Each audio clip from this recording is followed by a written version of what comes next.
Suddenly climate change why? తాత అద్భుతాలు చూసి ఆనందించాలి, క్వశ్చన్ లేకుండా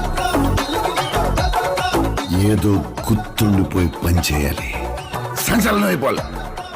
ఏంటి ఎలాంటి పని చేసాడు అందరూ షాక్ అయిపోవాలి.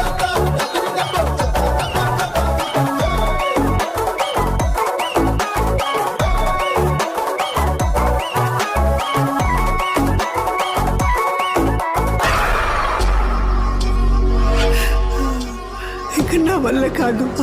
తల్లి దుర్గా, నా మనవణ్ణి రక్షించు. ఆయన 4 మంత్రాలు చదువుకున్న మాయల పకీర్ కాదు. He is exorcist, psychiatrist, hypnotist. Brain తో గేమ్ ఆడుతున్నాడు.